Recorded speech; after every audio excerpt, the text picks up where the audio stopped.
This episode is sponsored by Bigger Bash, Bigger City's 25th anniversary celebration in Las Vegas this year, September 6th through September 8th at the Palms Casino. Tickets are on sale now, and we'll hope to see you there.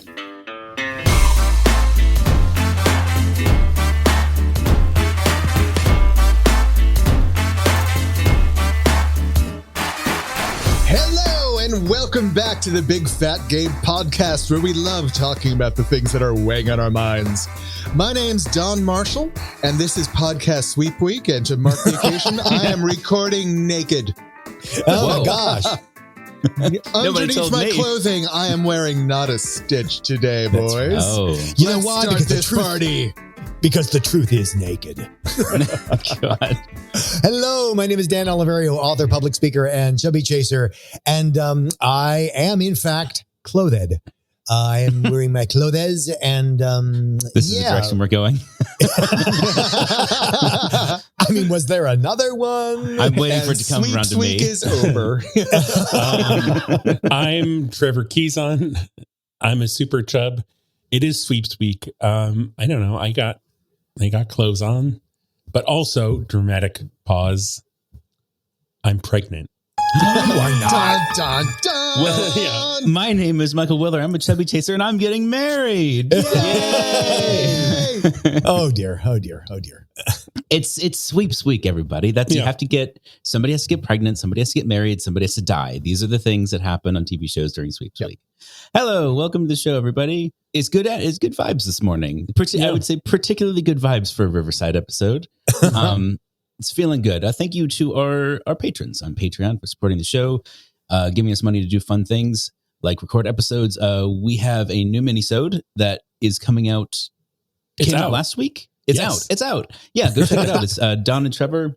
Nope. Nope. John and Dan.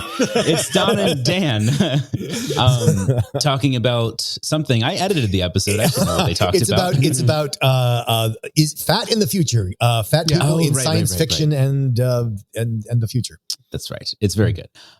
Thank you also to Bigger Bash for sponsoring the episode. We're looking forward to seeing you guys there. It's on September 6th through September 8th in Las Vegas at the Palms Casino. It's going to be a fun time. You can still get your tickets now. Although I will say I checked recently and they are almost sold out. So, and that will inevitably happen. So if you haven't, you're on the fence. Also, thank you to Big Fig and Bearskin.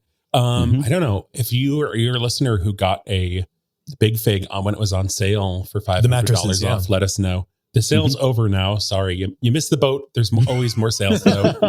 But you can save 15% off your Bearskin order by using promo code BigFatGayPod. That's right. That may have been one of our most professional housekeeping intros. Yeah, to that date. was smooth. Good Trevor. job, everybody. I'm proud of us. It's Sweeps Week, people.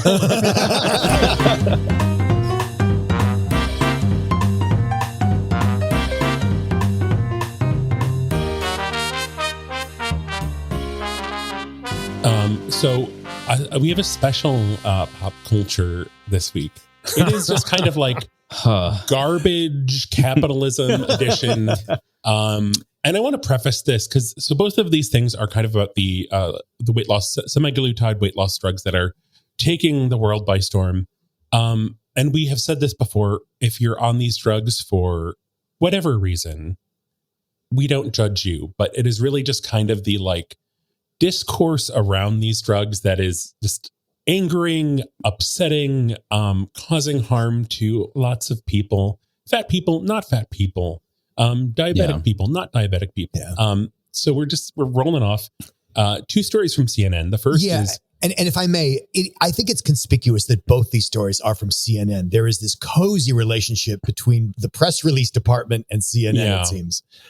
Oh, interesting. Yeah, I get that.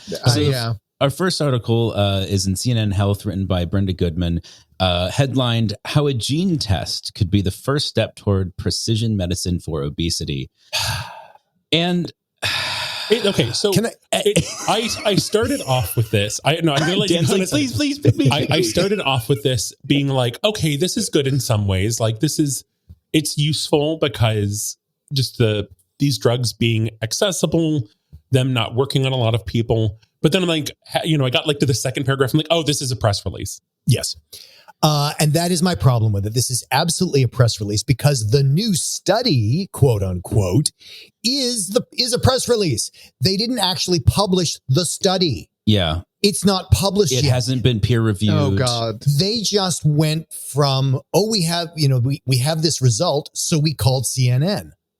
They didn't actually publish the paper yet. They're presenting the paper at a conference, after which it will be peer reviewed, after which we will dig into the statistics. Not only is that the case, but they bury the fact that that's the case at the very end of the it's article. A horribly written article. Underneath I'll be honest, I was unaware of this twist until you said it just now. Yeah. It's so clever. It's almost deceptive because they do link to a study, just not the study the article's about. It's a background study about how the drug doesn't basically. So here, let's talk about this. Yeah. The supposed study, which has not been published, is that you could. Well, let's back up. The weight loss drugs, the semaglutide drugs, apparently do not work equally well on all people. Surprise, surprise, no drug does.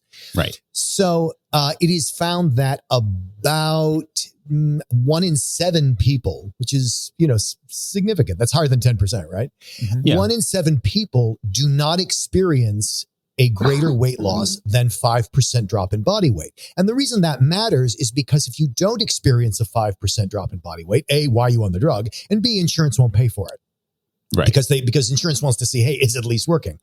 And there's another thing. The drugs are really super expensive. So if it takes a lot of time and money because you have to ramp up the dosage.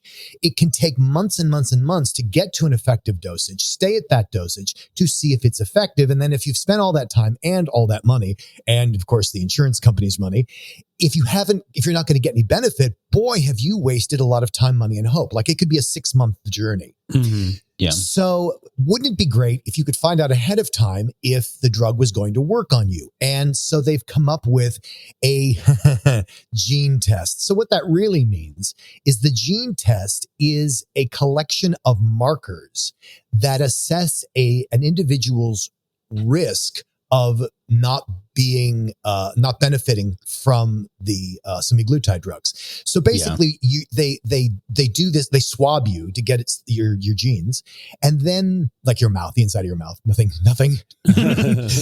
too exciting. And they do this test supposedly. Okay, well, when you dig into the very little information there is about this, they have a sample. It was like a meta study, and they're looking at like 84 people. Yeah, 84 people. But it was also a meta study. So their claim to fame is, or what they're touting is, well, hey, it had to be blind because it was a meta study. Nobody knew we were doing it. A meta study is when you study the studies. Right. And so, on the other side, though, they haven't actually tried this out with people. And Dan, correct me if I'm wrong on this. Is it still true? Is it true the fact that we don't? Is it a true fact that we don't really know how semaglutide works? Like why it's suppressing appetite? The short answer is you're correct. The longer that we don't know. The longer answer is that we are aware of some of the mechanisms. Can we make it? Can we document it like a math proof? Absolutely not. But that's very common in biology. We very commonly see that. I should also say that the whole point, the whole reason that Wegovy or a drug like it works is not because it makes you lose weight. It's because the side effects make you lose weight. What they've done with these drugs is they've turned up the dosage so that it's no longer about diabetes, because the person may not be diabetic. It's that the side effects that they've noticed are things like it decreases hunger, it decreases other sorts of cravings. I read something about them being used for addiction treatment specifically, and that was fascinating. That was a really interesting read. And that is a great thank you, Don, because that actually points to how much we don't know. We have no idea why that's true. It's interesting because this ties into a conversation we had in, I think, our last episode, where we were talking about gastric bypass being used as a tool to fight diabetes. Yep. Despite the fact that we don't know why it seems to hamper diabetes and stuff like that. And I keep wondering lately, like, it seems like whenever we find a new science that fights fat, we seem to be very happy to move it into full production before we have a comprehensive understanding of why it works. And I don't see that in any other form of medicine when we're treating diseases. Like we always see people saying like, I am dying from this disease. You have a medicine that's in experimentation. May I please use it? And being told no. But for fat loss, we're ready to rush everything into production. Yeah, I think that's just because we get so much news about fat. It's a national obsession. It is a multi-billion-dollar industry globally. I will say this. So when people say, for example, oh, it's FDA approved, all that really means, it means two things. Number one, it means that the FDA has approved the studies that were run by the drug companies to prove the safety and effectiveness of their drug, because the FDA didn't run any studies. And number two, it also means that the FDA is satisfied not that the drug is perfectly safe. That is not the standard. The FDA is certifying that the benefits outweigh the risks. Right. And when you have hyped up the boogeyman of obesity so much, any risk is worth it.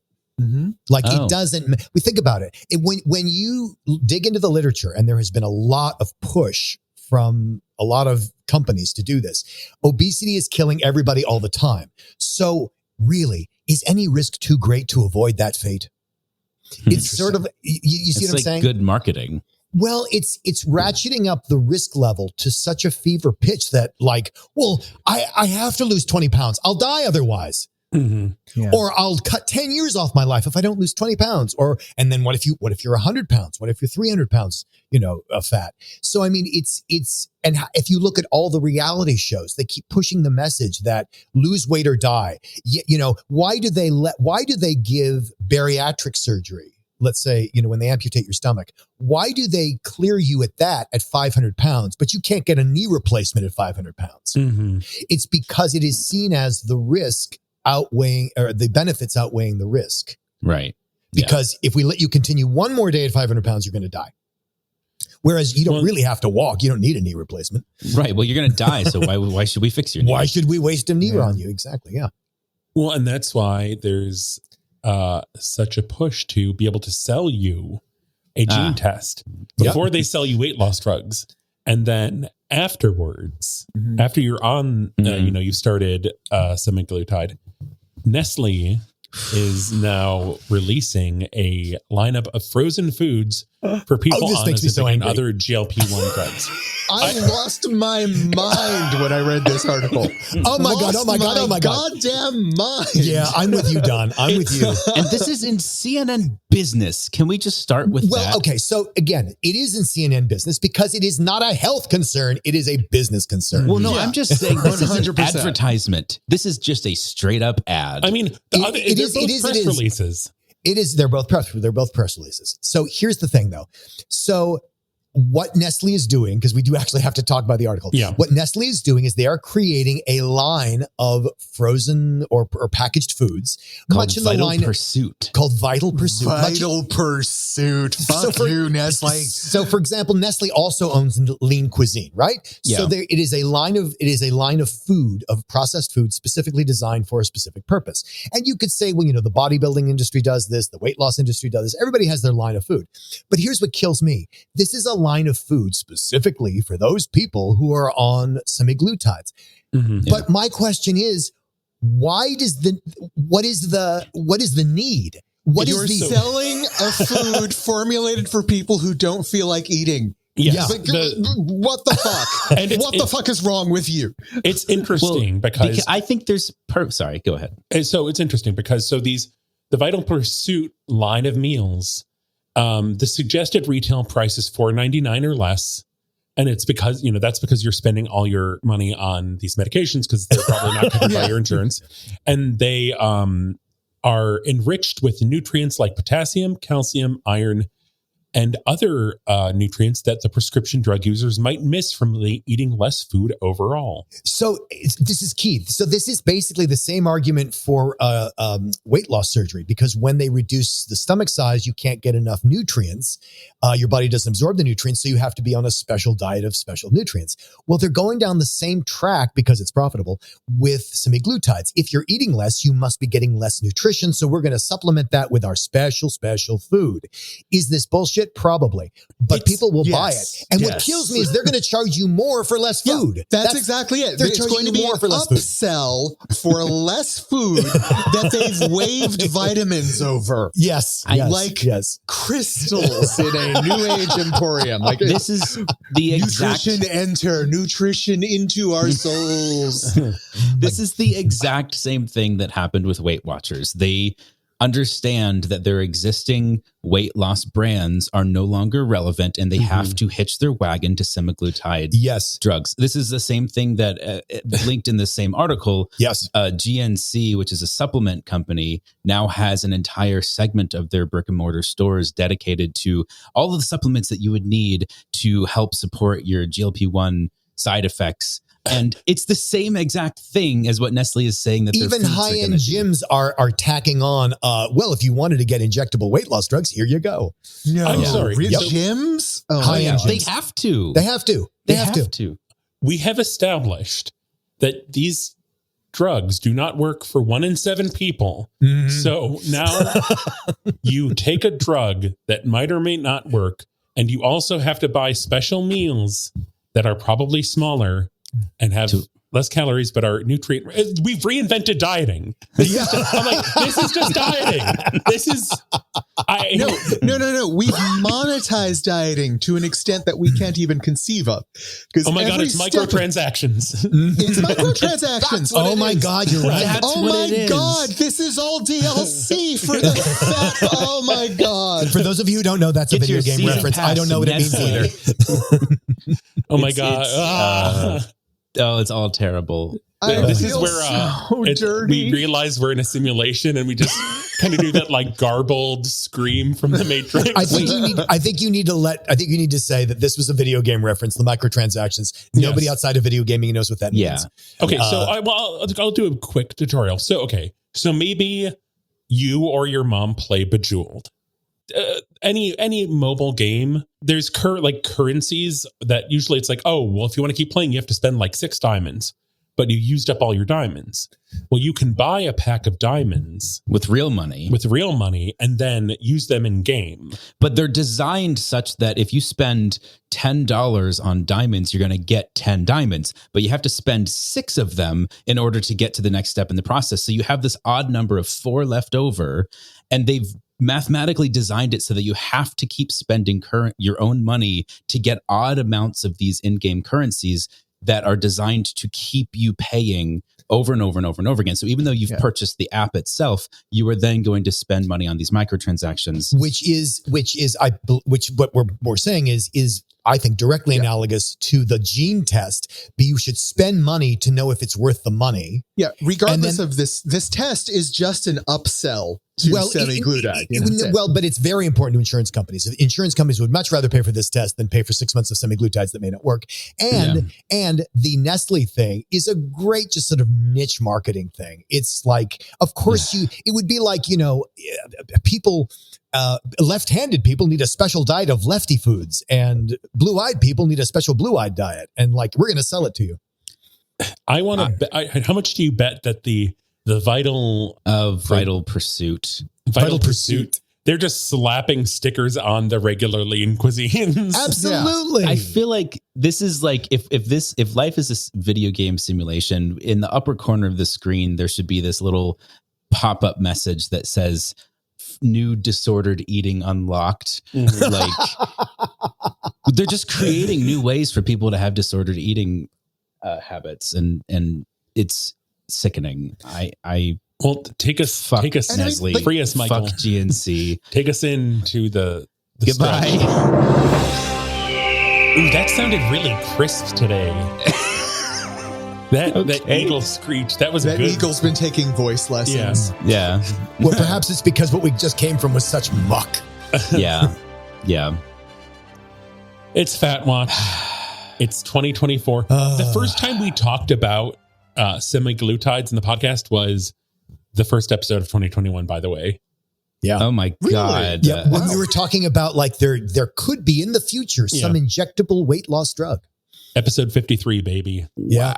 Wow. We were there. Yeah. We were there. So this is an article, speaking of Fat Watch, this is an article I found in Slate, which starts off really, really good and then takes a miserable turn. I wondered about this. So let's set it up. So this is an article from Slate, and the title is "Fat Phobia Hurts Thin People Too." And I thought, what? This is excellent. And it's true. Of course it does. And how it starts off, which I think is great, is, and this has definitely happened to me, as a straight sized person, I walk into, and, having a lot of musculature, I walk into a doctor's office and they're like, wow, you look really fit. You look really great. Of course your metabolism is optimal. I mean, look at you. And so they're like, well, of course you don't have high blood pressure. And of course you don't, because you obviously work out. And of course you don't have high cholesterol because look at you, you work out. How could you not? And so the same sort of medical bias that goes against fat people goes for straight size people. And the problem is that they miss a lot of stuff because you don't get diagnosed with things. They don't run tests for things because, well, if you couldn't have it, you're not fat. Only fat people get that. And of course, there is no such thing as a disease that only fat people get. So then here's the left turn that's so awful. Then they say, well, since all these thin people are we're missing the diagnoses that fat people are supposed to get, it must be because these thin people are actually fat without knowing it. No. The way they say they have normal weight obesity. That's how they put it. Even though obesity is defined as this weight statistic, or a height weight ratio. It's ridiculous. So then the article does this deep dive into where your body may be hiding fat, but you don't look it. And it's either because you have so little muscle or because it's hidden in your organs and you fail the obesity test for skin calipers. But it's all, they just throw away the entire premise by saying like, oh, it is of course because you're fat. You just don't know you're fat. What do you do? Special kind of like, I don't even know what, like, it's, I don't know, the teen movie where it's like Timmy, you're fat.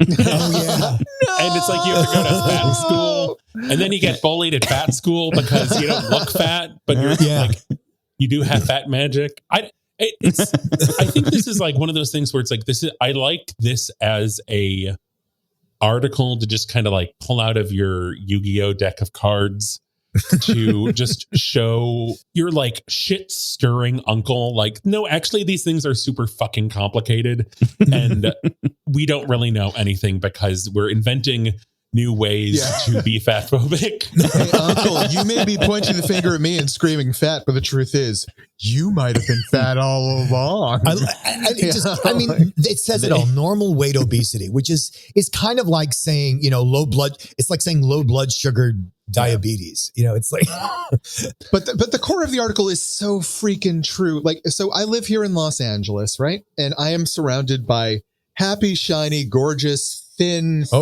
actors all the fucking time. In Los Angeles, I know more thin, hard-bodied diabetics in California. That their doctors ignore, right? Until they happened to go into a diabetic fit or coma or whatever. Meanwhile, I can't escape a strep throat appointment without another diabetic panel, Oh yeah. They want to measure your A1C every time you walk through the door. Yeah. Oh, every single time. I mean, with how rampant it is, I'm surprised, Don, that they're not like, no, you're just delirious because your blood sugar's so high. We need to give you some insulin now. It's like my take on this is kind of, I do like the notion of health at every size, but that is, I feel like a very hard sell for a lot of people because they're just like, oh, it's misunderstood. It's nonsense. I could do a little explainer there if you want me to. I feel like I kind of will kind of try to talk about like unhealthy at every size because there is just, I kind of like that this article is like, well, actually, like not the whole like, well, fat people who aren't fat are secretly fat because they're unhealthy. It's like, no, our metrics of measuring health are just wrong. And we don't really know how to separate people's bodies from their health status. Well, and the biases, more particularly the biases that doctors and scientists have, are getting in the way of doing that at all. Yeah. Yeah. Well, because in the old days, health was, how do you feel? But that's not good enough because you might feel dead, but drop dead tomorrow. So then it became, well, how do you look? Like you may feel fine, but how do you look? And then they says, well, that's not really accurate. Unless you're fat. And then they looked at, well, what are the biological markers of health? And then they looked at all the straight white men they could find. And they said, well, this is what a healthy body looks like for a straight white man, which is, I guess, everybody. That's everybody. That's everybody that matters. So everybody that matters, right? Everybody that matters. And if you're not, well, then you must be unhealthy because wouldn't you rather be a straight white man? And I mean, that would be the ultimate health win, right? If you could be a straight white man. So, what Trevor is saying is that we keep changing the goalposts for what healthy is because we're actually wrestling the question kind of for the first time. I think the thing here that just kills me is that it started off so good. And if you read just down to the end of the first paragraph, because it goes awry really quickly. The end of the first paragraph is what Trevor said, which is, if you can be healthy at any size, you can be unhealthy at any size. Yeah. And you should stop the article there. Yep. Ignore the next 1,000 words. Yeah. Fully agree.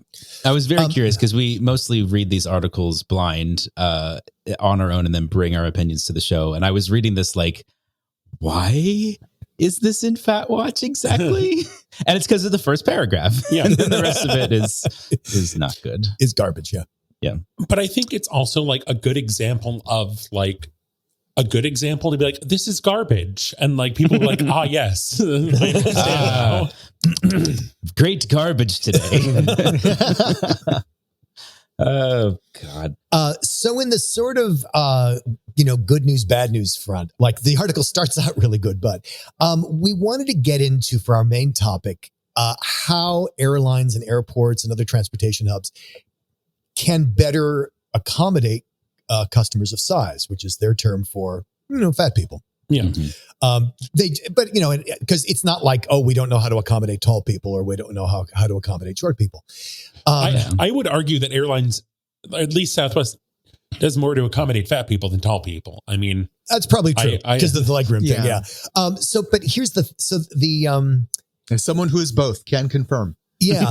So I think, Trevor, why don't you set this up, because it comes directly out of a fat person's experience.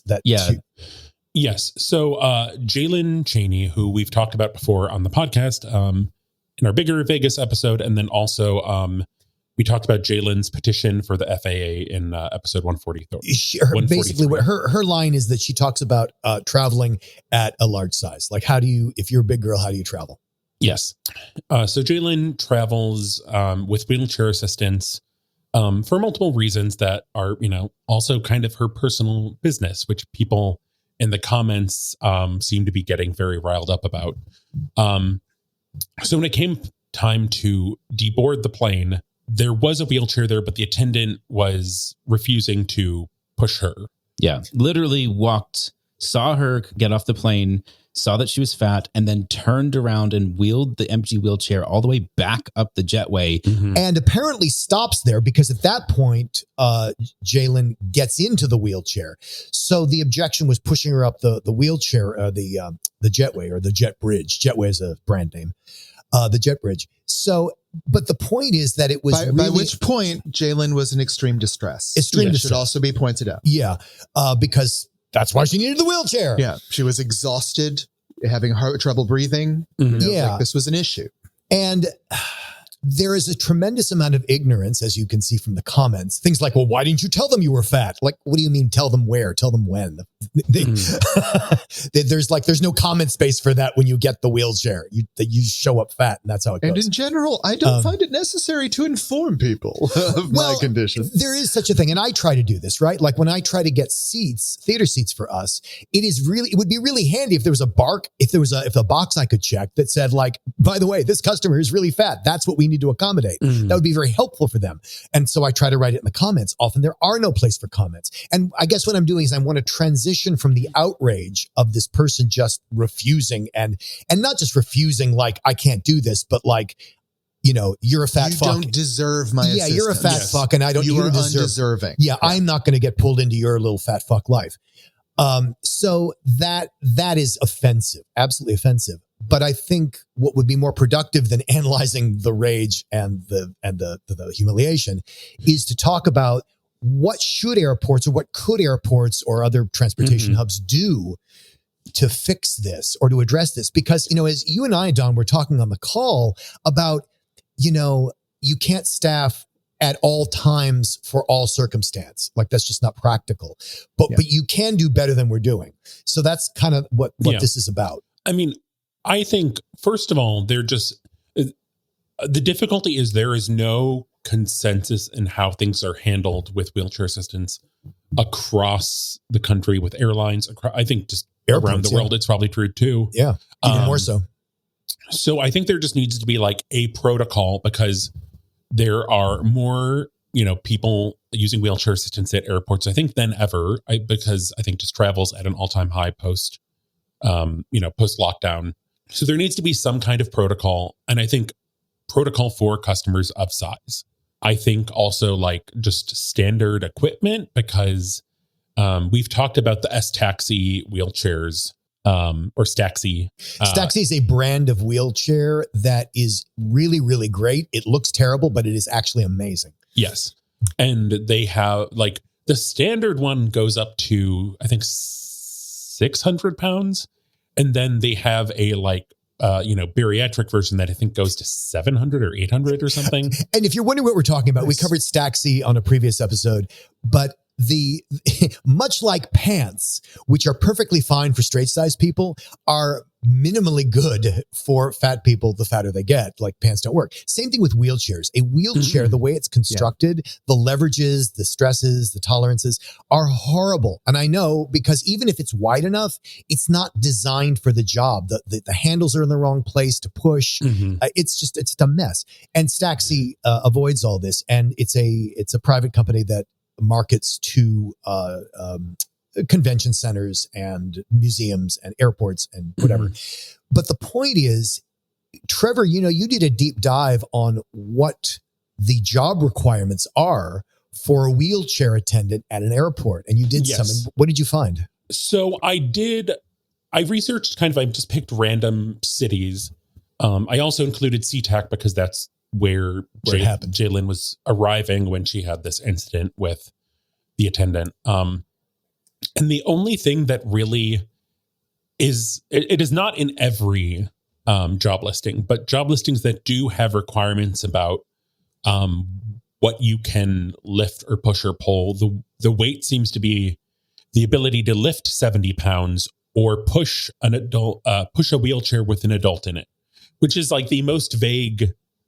That's really like really vague. Yeah. That is that's such a wide range of bodies. And I'm pretty sure that the only reason that lift 70 pounds is in there is because it's sort of a standard thing for a manual luggage. Labor, and it's the weight limit for luggage.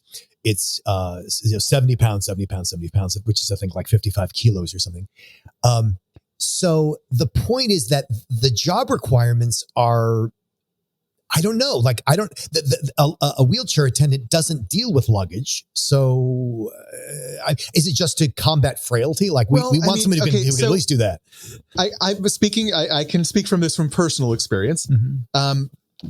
They do have to deal with your luggage because they will assist you getting through security. They will get you through. If they meet you at the front door, they will help you through your luggage claim. Okay. So they literally have to carry your luggage. There's also a lot of the requirements that you sent over, Trevor, had like crawling requirements. That was for LAX. Do you have an answer for crawling? Yes. People drop crap and you're going to have to pick stuff up. You're going to have to, and if they fall, you're going to have to get down and help them. It's a mobility thing. They need you to be mobile and capable of getting around to different levels. All right. I buy that. Yeah. But the only thing that really bears on this situation is the requirement that you be able to push an adult in a wheelchair. That's very vague. I think different wheelchairs require different strength to push different people in. And this is my story, right? I told it up to that story that like I can push Trevor absolutely faster than most people can walk if I'm in one of the Staxi chairs with a hard floor surface like tile. If you are in a standard wheelchair with carpeting, oh my God, there's no way I could push him. I would have to have help to push him on that surface, even if it were flat. Yeah. Well, and so the time Dan's talking about was at LaGuardia Airport in New York, and their procedure, like they actually seem to have a procedure for like, big boys, where they had 2 attendants pushing just because I think the amount of force you need on both sides on the carpeting is so intense. Airport carpets are the worst. Well, because the wheel buckles as well. And so you get added friction that you wouldn't get with someone who weighs 100 pounds or 150 pounds. It's just a weird choice because everybody's moving their wheeled luggage over there. You'd think it would be like the best freaking carpets for that, but they don't. No, because the modern design in it for airports is if you look at like the new additions to to Denver, it's to look like a living room. Where would you love to wait for your flight? You'd love to wait, hang out in your family room, in your living room where it's carpeted and there are couches, which is great. Couches are great for fat people, but the problem, better than chairs with arms, but the problem is that in making it so plush, it is often not as useful. So the solution is just to have your walkways made of tile and your waiting areas made of carpet. That would be fine. But they didn't do that. They made everything carpet at LaGuardia. I'm going to relate this story real quick because I have experienced this at Newark Airport in New Jersey City. So this was when I first moved to LA. I was coming through the Newark Airport. I was carrying all of my possessions. So I had this gigantic rucksack on the back of my back. I've got a freaking rain stick I'm carrying because it's all of my props I'm bringing from New York to LA. And I have an injured knee, so I'm limping. And I get through the front door of the airport, and suddenly this huge buff dude with a wheelchair comes up to me. Sir, you need help, sir. Come on. It's okay. Fine. And wow. I'm like, that's awesome. This is great. I sit down in the chair, at which point he turns around and waves at a little old lady. Oh, no. Who comes over and he says, all right, here you go. And she gets behind this tiny little lady this is how I know they have to carry all this stuff, takes all my bags and stuff, wheels me over to this place. Wow. And I'm feeling I'm like, oh, I can get, I'm sure I can. And she's like, no. I need this job. Yeah. And what I will never forget though, is like after all that, she's pushing me up this ramp get to the thing. And then on the other side of the ramp, it goes down. Oh. And my body waxes and wanes like the moon. I was very close to full moon at that time in my life. And I start feeling that wheelchair starting to get away from her. Oh, no. She's going down. Yeah. Like this is a hard job, right? It's a hard job. So what my question is, what is like, if you could design the airports, what would you have in place? Because it can't be that all wheelchair attendants need to be professional bodybuilders. And it can't be what it is. So Don, you had an opinion about this, I remember. Well, this is just my fantasy world. In my fantasy world, we get to put in, how they have those like the moving sidewalks in some of the better airports? Ah, yes. Right. To me, that's a step in the right direction. But the final destination in that direction are Disney dark ride people mover kind of setups. Where you just have these chairs that you just sit in and they just are in a constant loop. You realize you're describing WALL-E, right? Yeah, I'm talking about, no, it doesn't come with you onto the plane. It's just, my God. some of these freaking terminals are interminable. They just go on forever. Yeah. The new remodel of LaGuardia has, I think, tripled the distance you have to travel. Yeah. But as a fat person whose flight is always at the end of any one of those things. Where How is it are possible? the planes that are at the A1? Where are they going?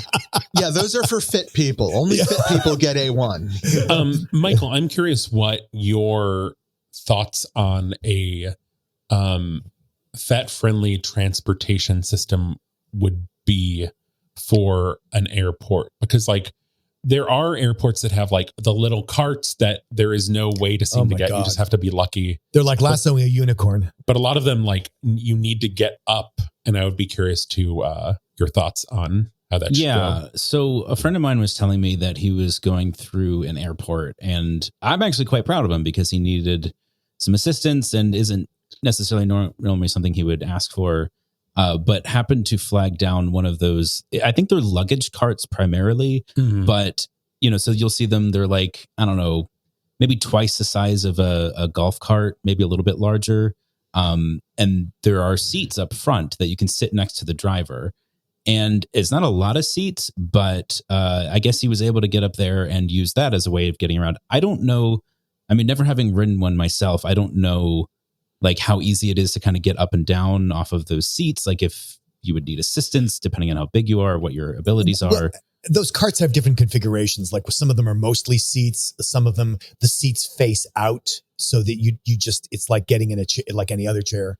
Oh, the one we took one at when we were in Arizona, and I was very grateful for it, but I think it was one of the least fat-friendly designed ways you could do that, where I was so afraid, because I am very, I'm top heavy, my very belly forward heavy. And I felt like if I could just very easily fall off of that and kind of plop and be left behind. Right. And it also has to do with how deep the seat is, because, a lot of fat people have fat asses and that pushes them forward and you just don't feel stable.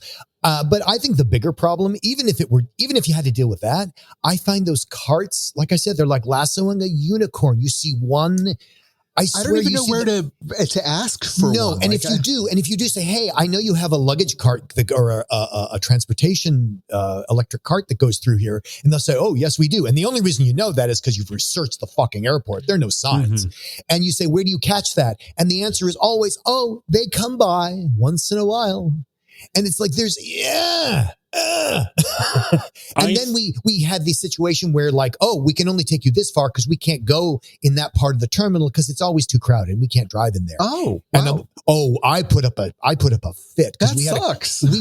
I went into pit bull mode for my fat boy, and I'm absolutely not. We are going. It was something the line for Sbarro just kind of really sticks out, and people we can't drive there. I'm you're in a tram. You can just run over the people trying to eat Sbarro. And to be fair, it wasn't the driver. And if you're in red state, that's legal. Well, and to be fair, the driver was not just being persnickety. He had instructions not to go down this terminal because of the crowding.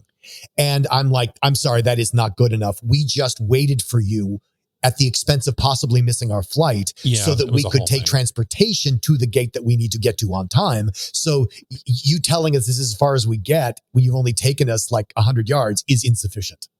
Yeah. I think they need a Disney style tram, but something kind of lower where there's carts for, family and travel companions, but also they can just load up a bunch of wheelchairs, especially for LaGuardia, because there's just there's huge stretches of nothing. Yeah. And get the mile across the airport to okay, and now we're 100 feet from the terminal. And for listeners who've never been to LaGuardia, Trevor's not exaggerating. The redesign, instead of these long terminals, you basically take an elevator or staircase or escalator up, go over massive stretches of tarmac, and then come back down in a satellite terminal. So technically, you've never left the building, but it is much like what happens at LAX when you take a bus to another terminal, or at Heathrow where you take a bus to another terminal. Except at LaGuardia now, you have to walk up and over this distance, and there's no transportation between that. I know. Wow. There might be a moving sidewalk, which is fine, but it's just insufficient given it could easily be from where you get dropped off at the curb to your gate. That could easily be a mile.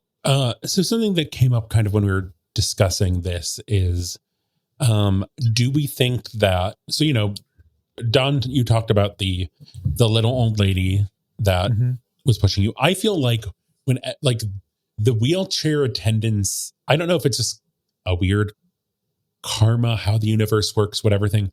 I feel like any wheelchair attendants I ever see are the tiniest people. Yes. The most frail. And it's like, maybe it's because I don't know, they are, I think it's when you see so many people, but not getting enough protein or something.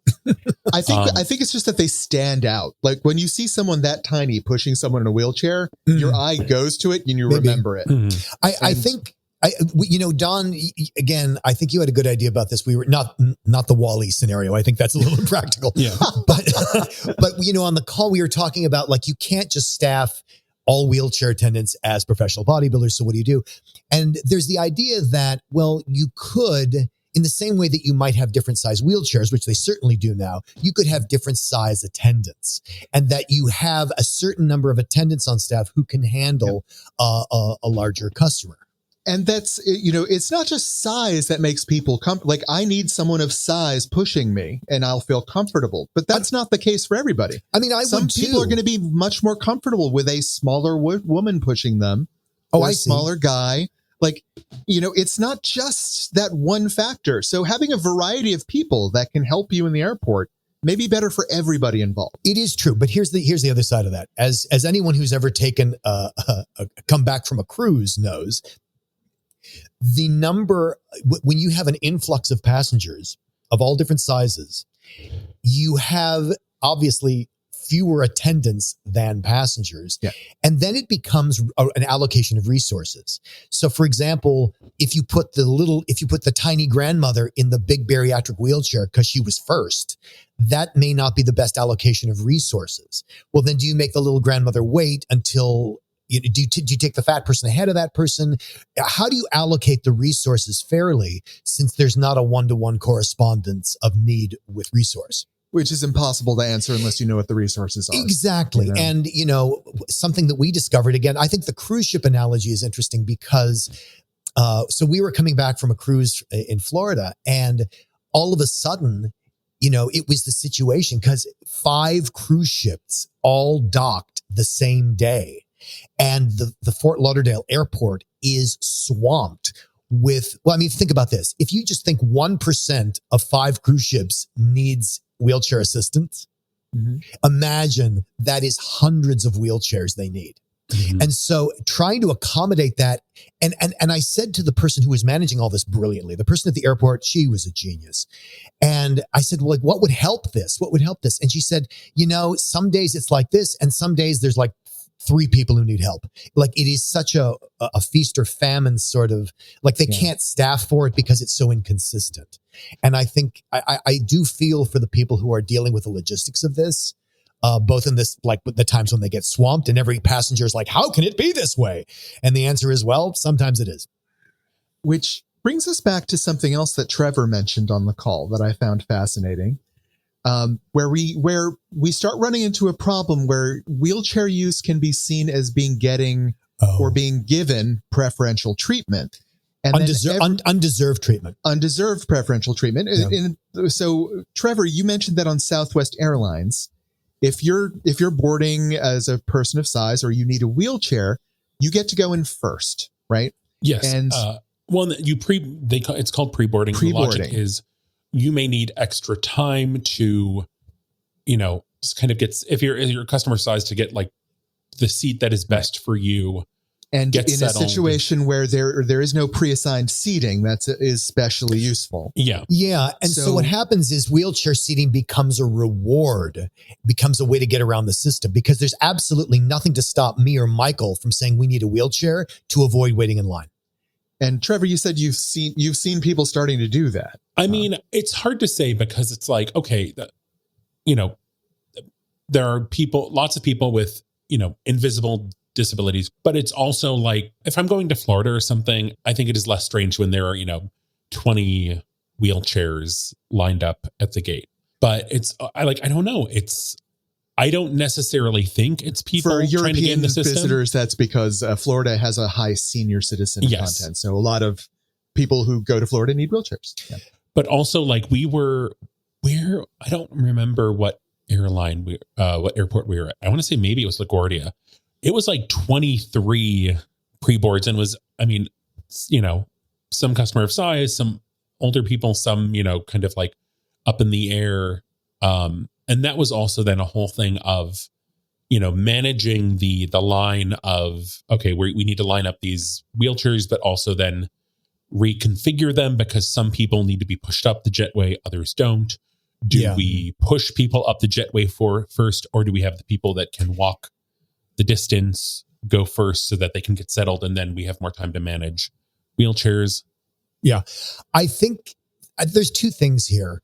There is a sizable number of people complaining indirectly about fat people, but what they're complaining about is, gosh, isn't it funny how there's 20 wheelchairs lined up to get on the plane, but none of these same people seem to need a wheelchair to get off the plane, because you don't see that disembarking. That's a little disingenuous because, like, Trevor can often absolutely walk up the jetway and it's a lot easier than having someone push him. But once he gets to the top, he needs a wheelchair to get through the airport.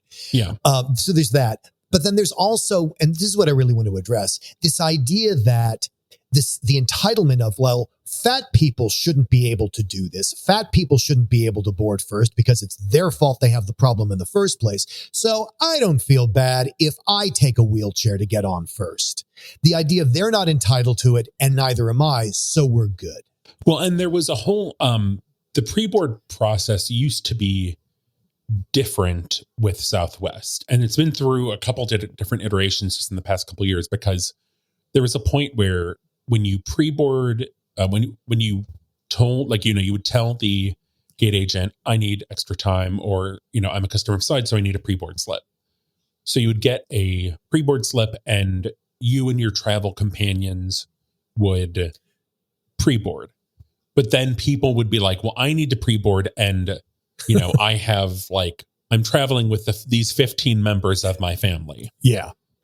And you can't, I mean, it literally got that bad, because even if you made friends in the airport, like, hey, come on board with us. So you have one wheelchair and 10 hangers on. So then they changed the policy that it is one person, it is one disabled person and their companion. So it's just, right. So anyway, it's, the problem is that it really all comes back to fat phobia, or anti-fat bias, as I say, because it's the idea of the entitlement. Like, I'm entitled to cheat the system because those fat people cheat the system. Well, I just feel like people are shitty now. Now I'm depressed. Yeah. No, I mean, people are shitty. And I think it is just a shitty situation because there is so little connection between airports and how they operate, because each airport has different needs in managing flow and managing, the travelers. But I think it just ultimately boils down to training in being kinder to people and, trying to be able to problem solve if you don't have a system in place, which maybe LaGuardia does have a system in place because they're like, okay, we need 2 people. But that's not even really much of a system because 2 people might not be available. I think, to get back to the original inciting incident of, Jalen Cheney's experience, the biggest problem is that she was actively insulted. Yes. For her needs. But I can also sympathize with the airport saying, like, we can't staff always for everything. And so I think what should have happened there, and maybe this is a nice way to wrap this up, I think what should have happened there is the attendant saying, I have concerns about my ability to push you up this ramp. We can do one of 2 things. I can either go get help, or if you think you're capable, you can walk up the ramp, and then we'll pick up where we left off there, and give the passenger the choice of which option is better for them: waiting longer to get help, or to get around the situation. Can you get that far? And then we'll pick it up there. Well, hopefully we're going to see some improvements from airports.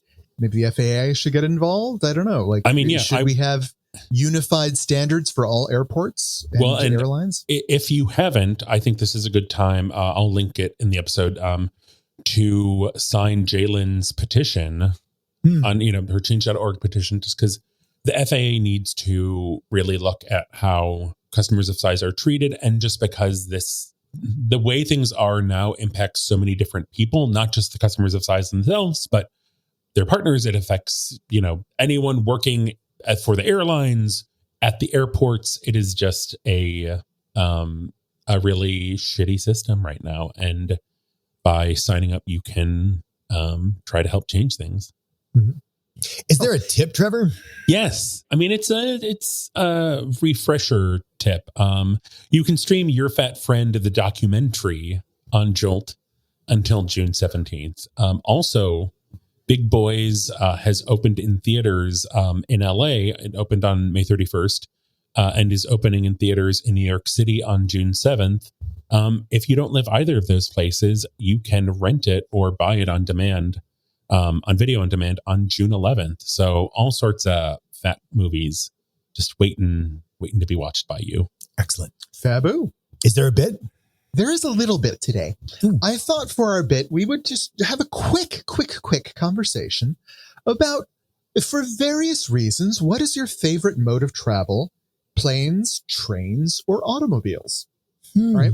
So it's like each of them is actually better, I think, for different reasons, for different ways and different methods of travel. So, for example, when you're traveling, which do you think offers the best view? Do you like that quick view from your car up close to everything, that majestic sweeping panorama from the plane's window where everyone looks like ants so far below you, or that train whizzing across views and perspectives of the countryside that you would never get from a car and so much closer than a plane? Which is the best for you?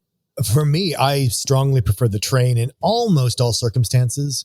I think I wish overnight trains were better accommodating for people of size, because that's a real sticky wicket. I've heard that. I've heard like sleeping cars are not great for fat people. They're very narrow. Very sad. But if you can fit, it's great. And I love the views. I love the fact that in Europe, train stations are in the middle of downtown, which is a place you actually want to be, as opposed to in America, where train stations are as far away from civilization as possible. I mean, I haven't done a ton of train travel. I feel like whenever I am on a train, it's like we're going too fast to really enjoy the views. So I guess I would say planes for I like seeing the landscape. But I mean, in a car, I love seeing cows.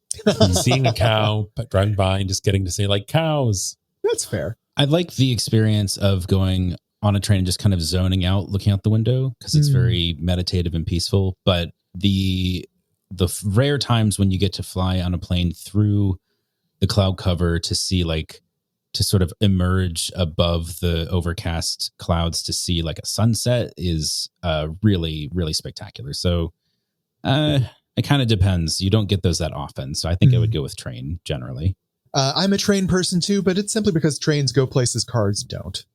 For me. That's, I love, that bridge across the river where you feel no car has ever gone before. Food experiences. Each of them have their own sort of unique culinary extravaganzas available to them.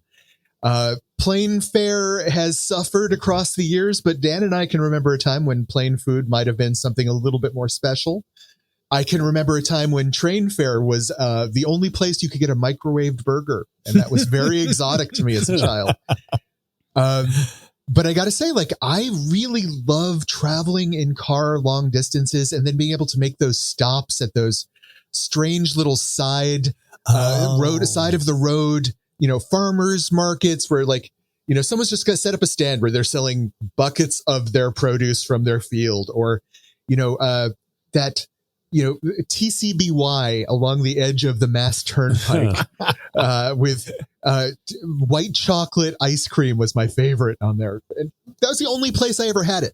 Long distance drives. Yep. Culinary. What is your choice for planes, trains, or automobiles? Planes, I never get to eat. I mean, I guess other than airport overpriced snacks, but I avoid eating on planes just because, like, I can't fit in the bathroom. That's wise. So, I mean, I guess cars. Although now that you mentioned TCBY, the train station in Chicago, Ogilvie Transportation Center, had I don't know if it was a TCBY or a Love's, but like really good frozen yogurt, and that was always exciting when we were at that train station to be able to get. They had a nice New York cheesecake flavored. Oh, I remember TCBY New York cheesecake. Absolutely. I'm afraid I'm going to be horribly elitist about this. I love the food in first class on an airplane. That's fair. That's fair. And I know that's not accessible to most people, but it's good. And boy, do they just keep it coming. That's totally fair. Like for me, the best meal I've ever had while traveling was a Tahiti Air flight they had a transfer to Tahiti, and the tray that they gave you, it was fresh food. Oh yeah, there were flowers on the tray. Yeah, I'm like, there were warm macadamia nuts. It was a really nice. Oh, meal. The warm nuts. Yeah, they get you.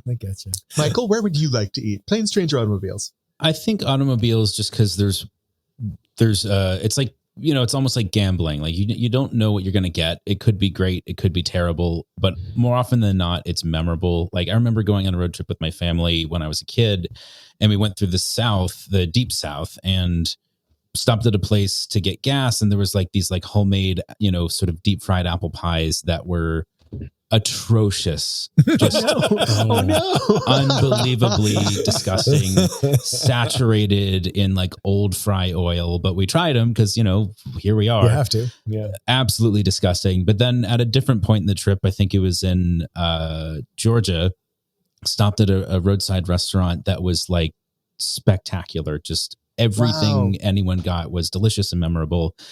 And I think that's more appealing to me than kind of the like regularity and consistency of anything you would get on a plane or a train. So, and you don't get a memory of those god awful fried apple pies that you get to carry with you the rest of your life. That's right. Like, that's actually a great memory. Like you shared this awful thing, and I remember that. That's brilliant.